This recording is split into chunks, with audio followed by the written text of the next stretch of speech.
Bienvenue sur Africa 24 dans cette nouvelle édition du 12-15. Voici les titres de l'actualité.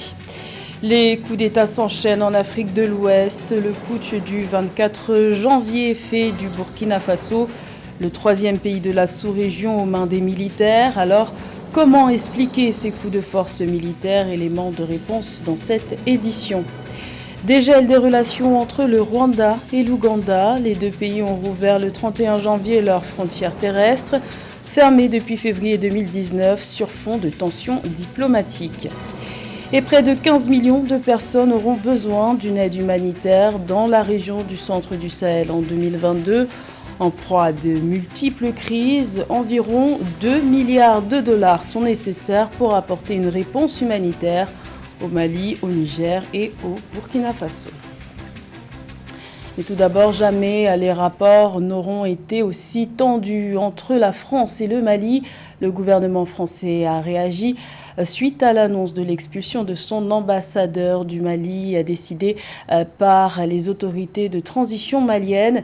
L'Hexagone dit prendre bonne note de la décision prise ce 31 janvier, qui laisse 3 jours à l'ambassadeur français, Joël Meyer, pour quitter le Mali et rappelle sa solidarité à l'égard de ses partenaires européens et son engagement à poursuivre la lutte antiterroriste. Notons que l'expulsion de l'ambassadeur français au Mali fait suite aux propos jugés hostiles et outrageux récemment tenus par le ministre français des Affaires étrangères, Jean-Yves Le Drian, à l'endroit des autorités maliennes de transition. Les coups d'État sont-ils devenus légion en Afrique de l'Ouest? La question se pose après le coup de force militaire perpétré au Burkina Faso le 24 janvier. Il s'agit du troisième putsch dans la sous-région, après ceux du Mali et de la Guinée. Alors comment expliquer cette prise de pouvoir par les officiers? Élément de réponse avec Zahra Mohamed Moutiou. L'Afrique de l'Ouest dans la spirale des coups d'État militaires.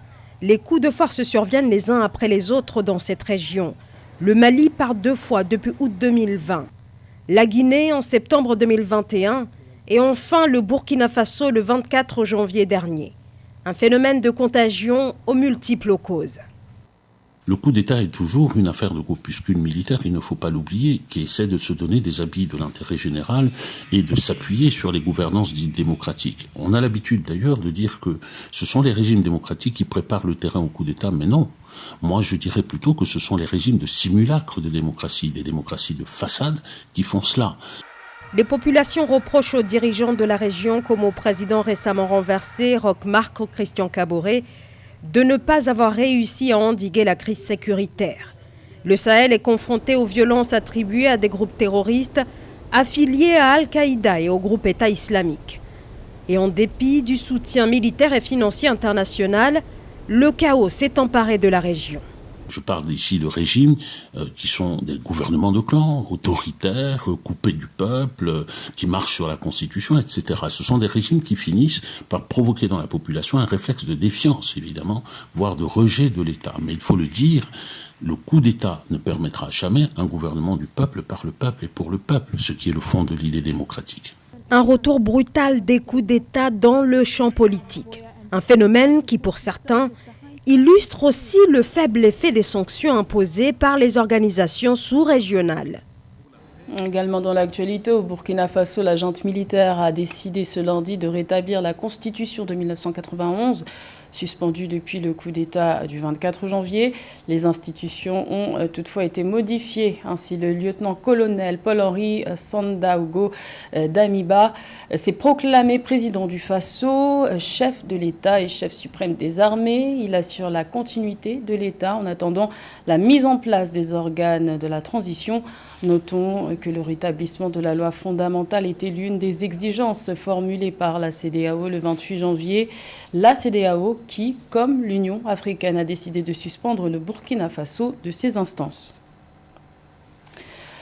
Vers une amélioration des relations bilatérales entre le Rwanda et l'Ouganda, les deux pays ont rouvert ce lundi 31 janvier leurs frontières terrestres fermées depuis février 2019 sur fond de tensions diplomatiques. Une décision importante pour la reprise du commerce. Plus de détails avec Joël Ballot. Près de 3 ans après sa fermeture, le Rwanda a rouvert ce 31 janvier 2022 sa frontière terrestre avec l'Ouganda. Le poste de Gatuna en Ouganda, principale voie de transit marchand, avait été fermé dans un contexte de vive tension politique entre les deux pays. L'initiative du Rwanda entre dans le cadre d'un dégel des relations entre les deux nations qui s'accusaient d'ingérence politique.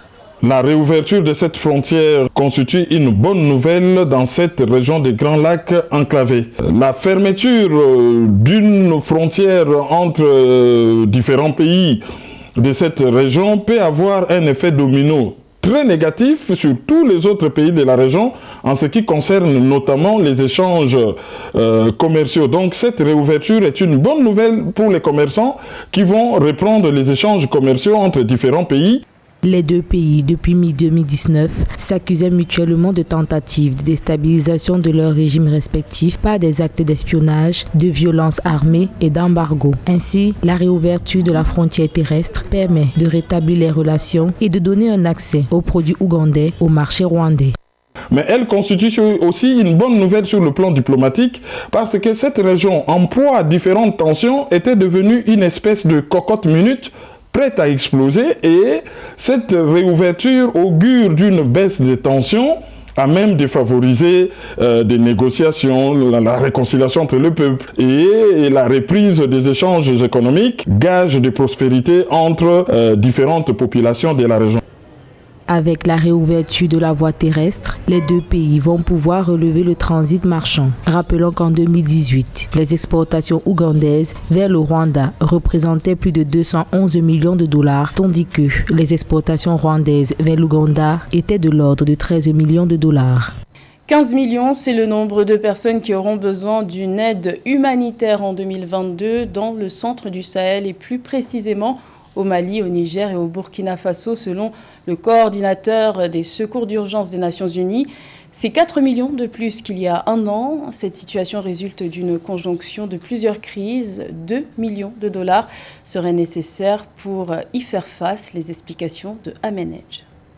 Selon la coordination des secours d'urgence dans la zone sahélienne en Afrique de l'Ouest, près de 15 millions de personnes au Mali, au Niger et au Burkina Faso auront besoin d'une aide humanitaire en 2022, soit 4 millions de plus qu'en 2021. La crise politique grandissante, les conflits armés, les changements climatiques et la pandémie du Covid-19 sont autant de facteurs favorisant une instabilité dans ces zones cibles. On va dire les effets néfastes sont encore mitigés sur le continent, car quand on sait ce que le virus a fait dans les autres pays. Et donc tous ces éléments-là font qu'aujourd'hui, l'insécurité alimentaire ou les crises alimentaires sont devenues comme un problème qui n'a vraiment pas de solution. Et chaque année, on a un nouveau bilan qui est de plus en plus drastique.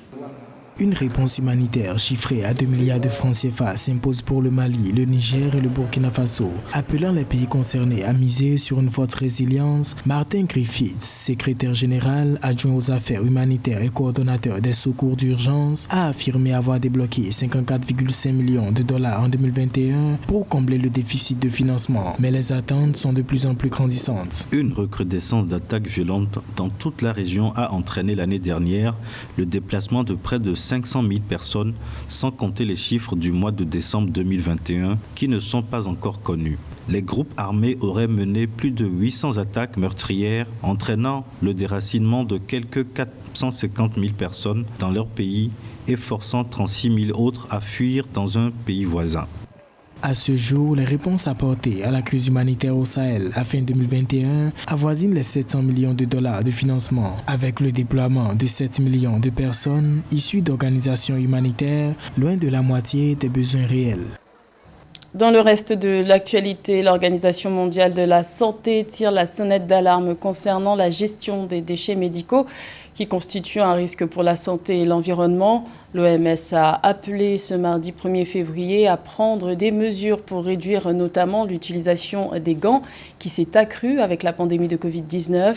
Les équipements expédiés pour lutter contre le coronavirus ont produit plus de 144 000 tonnes de déchets supplémentaires. Une hausse considérable, notamment pour le continent africain qui manque de système de tri de déchets. L'Afrique doit pallier au déficit d'infrastructures pour assurer son intégration régionale. C'est l'avis du président de la Banque africaine de développement, Akinwumi Adesina. Le déficit d'infrastructures engendrerait un manque à gagner estimé entre 40 000 et 63 000 milliards de francs CFA par an. Les explications de Philomène Sine.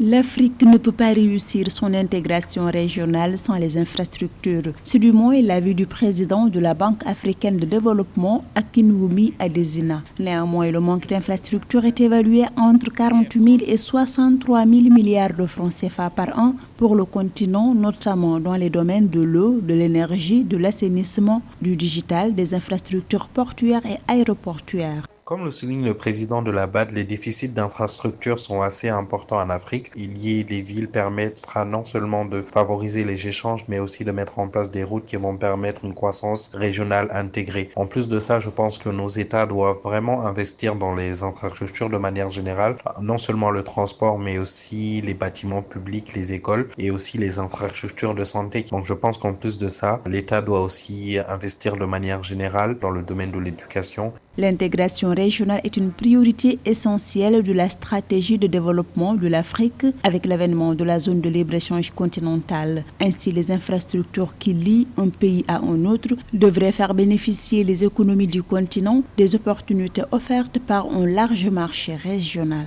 L'idée aussi importante de ne pas négliger les autres secteurs, notamment le secteur de l'agriculture, car on sait que la faim est l'un des problèmes majeurs de nos continents, tout en gardant aussi un point de vue important le fait que développer les infrastructures permettra de renforcer les échanges et permettra aussi de développer certains secteurs de manière corrélaire. Pour le responsable de la Banque africaine de développement, les infrastructures sont un facteur de création de richesse. Il ne manque pas toutefois de souligner la part active que le secteur privé africain doit jouer dans les projets d'infrastructures dans le cadre de l'intégration africaine. À noter que le privé africain ne participe qu'à hauteur de 10% à la réalisation de ces projets. Et un mot de sport avant de conclure cette édition avec la première demi-finale de la Coupe d'Afrique des Nations de football qui se jouera ce mercredi 2 février et qui opposera le Burkina Faso au Sénégal. L'autre demi-finale opposera l'Égypte au Cameroun, pays hôte, le 3 février. C'était le journal de la rédaction. Merci de l'avoir suivi. L'information continue sur Africa 24.